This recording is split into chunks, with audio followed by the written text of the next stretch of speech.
चलिए आज पंजाबी म्यूजिक की दुनिया के एक ऐसे गाने की बात करते हैं जिसका नाम सुनते ही कई सवाल खड़े हो जाते हैं।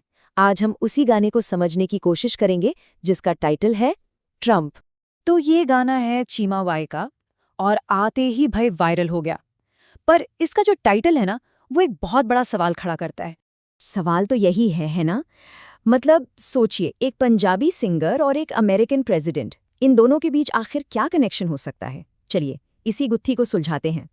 अब देखिए, इस टाइटल का असली मतलब समझने के लिए ना हमें पहले उस दुनिया में उतरना होगा जो ये गाना बनाता है।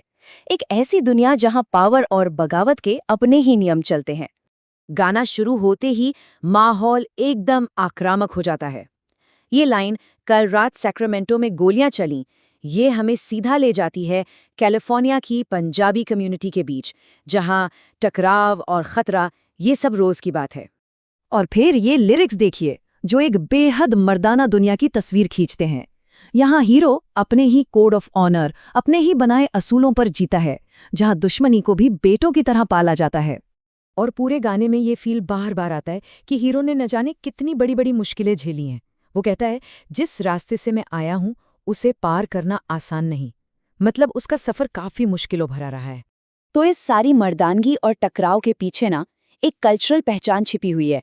और इस गाने के असली मतलब की चाबी सिर्फ एक शब्द में है, एक ऐसा शब्द जो इस पूरे गाने की जान है, और वो शब्द है जट।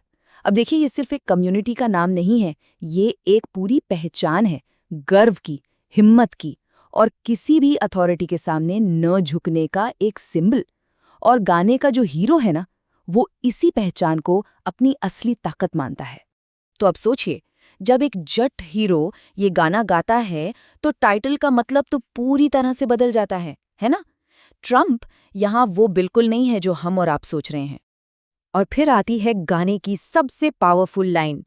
पहली बार सुनने में तो ये एक पॉलिटिकल स्टेटमेंट लगता है, लेकिन इसका असली मतलब कहीं ज्यादा गहरा है। और यही है इस गाने का असली राज। यहाँ ट्रम्प कोई इंसान नहीं है, बल्कि एक मेटाफर है, एक रूपक। वो दुनिया की सबसे बड़ी, सबसे मुश्किल रुकावट का प्रतीक है। समझ लीजिए जैसे किसी वीडियो गेम का फाइनल बॉस होता है ना, बिल्कुल वैसा। और ये मेटाफर सीधा सीधा इमिग्रेशन की मुश्किलों से जुड़ता है। जब वो कहता है 35 फुट की दीवार फांदकर, तो असल में वो उन बॉर्डर्स को पार करने की बात कर रहा है जिनका सामना इमिग्रेट्स को करना पड़ता है। ये लाइन इस बात को और भी पक्का कर देती है। ये जो 7 बैंड स्कोर है, ये IELTS जैसे इंग्लिश टेस्ट की तरफ इशारा है जो वीजा के लिए जरूरी होता है। तो गाना ये कह रहा है कि हीरो ने तो इन सारे ऑफिशियल सिस्टम्स को भी चकमा दे दिया है। तो चलिए अब जरा एक कदम पीछे हटते हैं और बड़ी पिक्चर देखते हैं। ये गाना सिर्फ एक हिट सॉन्ग नहीं है, ये एक बहुत बड़े ग्लोबल ट्रेंड का हिस्सा है।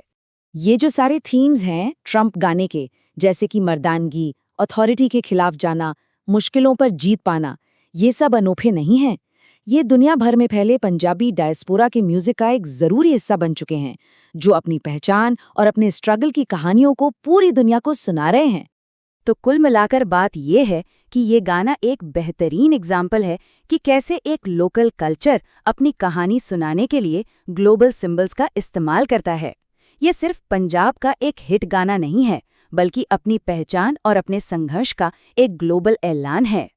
और ये हमें एक आखिरी सवाल के साथ छोड़ जाता है।